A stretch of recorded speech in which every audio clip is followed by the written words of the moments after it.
사랑하는 새나 친구들 반갑습니다. 화요일 말씀을 나눌 신현민 전도사입니다.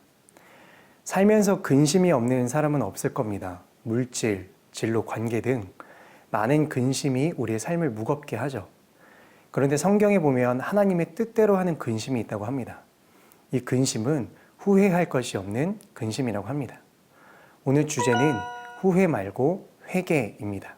함께 본문 말씀을 읽어보겠습니다. 오늘의 말씀은 마태복음 27장 1절에서 10절입니다. 이튿날 새벽 모든 대제사장들과 백성의 장로들은 예수를 죽이기로 결정했습니다. 그들은 예수를 묶어 끌고 가서 빌라도 총독에게 넘겨주었습니다. 예수를 배반한 유다는 예수께서 유죄 판결을 받으신 것을 보고 뉘우쳐 은돈 30을 대제사장들과 장로들에게 돌려주며 말했습니다. 내가 죄 없는 사람의 피를 팔아넘기는 죄를 지었소. 그러나 그들이 대답했습니다. 그게 우리와 무슨 상관이오? 당신 일이니 당신이 알아서 하시오. 그러자 유다는 그 돈을 성소에 내던지고 뛰쳐나가 목을 매달아 자살했습니다. 대제사장들은 그 은돈들을 주워들고 말했습니다. 이것은 피를 흘려 얻은 돈이니 성전 금고에 넣어두는 것은 옳지 않다. 그래서 그들은 논의 끝에 그 돈으로 토기장이의 밭을 사서 나그네들을 위한 묘지로 삼았습니다. 그래서 오늘날까지도 그 밭을 피밭이라 부릅니다. 이로써 예언자 예레미야가 예언한 말씀이 이루어졌습니다. 그들은 은돈 30을 곧 이스라엘 자손이 값을 매긴 사람의 몸값을 받아 토기장이의 밭을 사는 값으로 주었으니 이는 주께서 내게 지시하신 것이다. 1절, 2절 말씀을 함께 읽겠습니다. 이튿날 새벽 모든 대제사장들과 백성의 장로들은 예수를 죽이기로 결정했습니다. 그들은 예수를 묶어 끌고 가서 빌라도 총독에게 넘겨주었습니다. 예수님을 대적하던 이들이 예수님을 묶어 끌고 가서 빌라도에게 넘겨주었다고 합니다. 지금 예수님의 모습은 우리가 그동안 보았던 메시아, 왕으로서의 모습은 온데간데 없고 나약하고 처량해 보이는 예수님의 모습입니다. 그러나 여러분, 오늘 본문을 통해 사실은 예수님이 그들에게 끌려간 것이 아니라 예수님께서 그들을 끌고 가셨다라는 사실을 볼 수 있어야 합니다. 예수님께서 끌려가신 것은 구약 성경의 예언을 이루기 위함이었습니다. 이사야는 이렇게 예언했습니다. 그는 학대를 받고 괴롭힘을 당했지만 입을 열지 않았다. 마치 도살장으로 끌려가는 어린 양처럼 마치 털을 깎이는 잠잠한 어미 양처럼 그는 입을 열지 않았다. 그렇습니다. 예수님은 끌고 가셨습니다. 예수님을 대적하던 그들은 알았을까요? 자신들의 완악함을 통해 하나님의 말씀이 이루어지고 있었다는 사실을 말이죠. 예수를 묶어 빌라도의 재판대로 가고 있지만 결국 진정한 심판자이신 하나님 앞으로 자신들이 이끌려가고 있다는 것을 말입니다.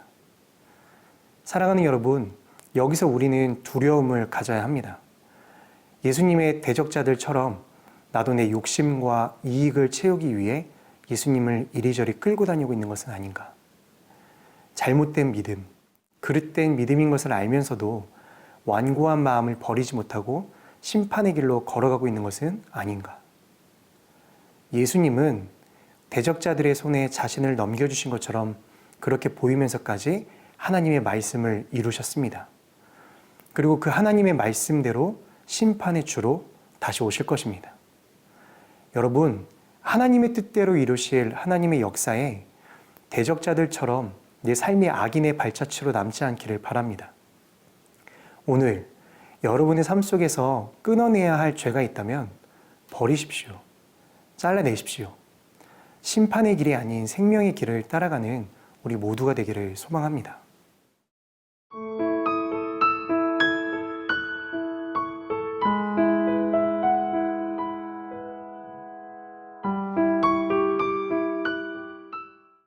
(3절) (4절) 말씀 함께 읽겠습니다. 예수를 배반한 유다는 예수께서 유죄 판결을 받으신 것을 보고 뉘우쳐 은돈 30을 대제사장들과 장로들에게 돌려주며 말했습니다. 내가 죄 없는 사람의 피를 팔아넘기는 죄를 지었소. 그러나 그들이 대답했습니다. 그게 우리와 무슨 상관이요? 당신 일이니 당신이 알아서 하시오. 유다가 예수님이 유죄 판결을 받으신 것을 보고 뉘우쳐라고 합니다.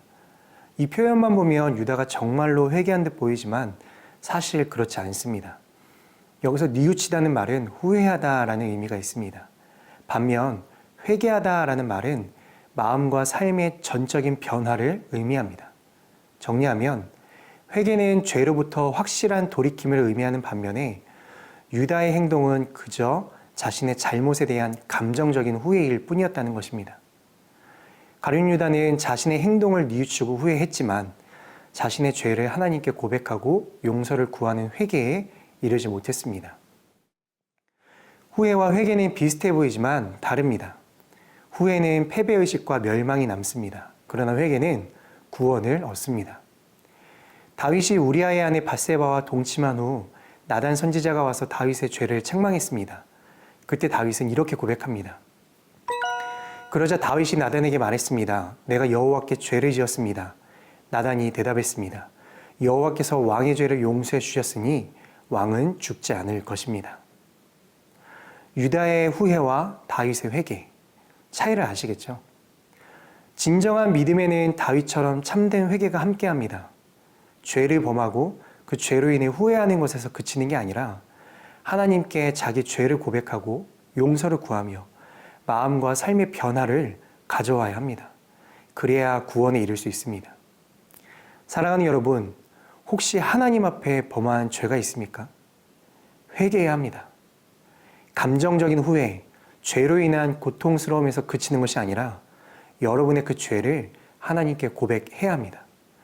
용서를 구하며 다시는 그 죄를 향해 나아가지 않기를 결단해야 합니다.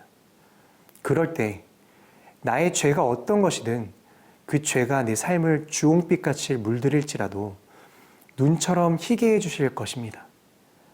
회개를 통해 하나님의 크신 은혜를 경험하는 오늘의 하루 될 수 있기를 주님의 이름으로 축복합니다. 기도하겠습니다. 하나님, 오늘도 하나님의 말씀을 들을 수 있는 은혜 주심에 감사합니다.